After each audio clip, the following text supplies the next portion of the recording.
खुलुमबाय लोगोफोर गिबियावनो आंनि चेनेलाव नोंथांमोन बयखौबो आं फरायजेननाय जाबाय लोगोसे दिनै जोंनि राङापारा दख'रा दुलाराय बर' फरायसा आफादाबो सेन्ट्रेलनि जि दुलाराय बर' फरायसा आफादनि मोनसे प्रग्राम जागोन बेयाव थांनो ओंखारदों आरोना जोंनि दख'रायाबो दा बेयाव आंबो ओंखारफानायनि जाहोनानो जाहैबाय मोनसे दाख्लैसो जानानै थांनाय डिस्ट्रिक्टनि खाम सिफुं बादायनाय मोनसे हारिमु बादायलायनाय दंमोन दा बेयाव सेलेक्ट जानायलाय आंबो दा बादायनो थांनो ओंखारबाय दा माबायदि जायो नायनोसै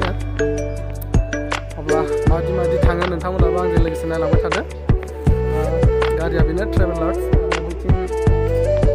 जोंहा माल दिखांगासिनो नायनोसैथ' ओमफ्राय बेनो लोगोफोर जोंना ट्रेभेलार्स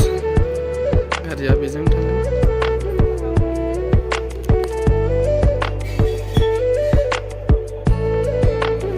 माल माथा थिखोजोब्बाय लोगोफोर जों थांनानै संना जाहैनो खालायनोसै जोङो संनानै जाहैगोन गेस टेस सब लाखाजोब्बाय गासिनो नै जोंना गिदिरा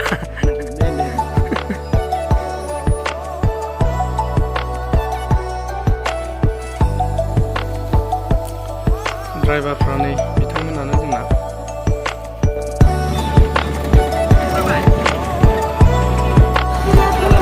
थांगासिनो लोगोफोर दायो थांनो ओंखारबाय उनथिंजाय नै बिराद बुरजा दङ माखासेया आरो नोंथिं जा बिनानाव दङ नै आरो उनावबो दङ बिनानावमोन जायखिजाया थांगासिनो लोगोफोर दासो ओंखारदों जेबोआनो जायाखै लामाया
लोगोफोर थांगासिनो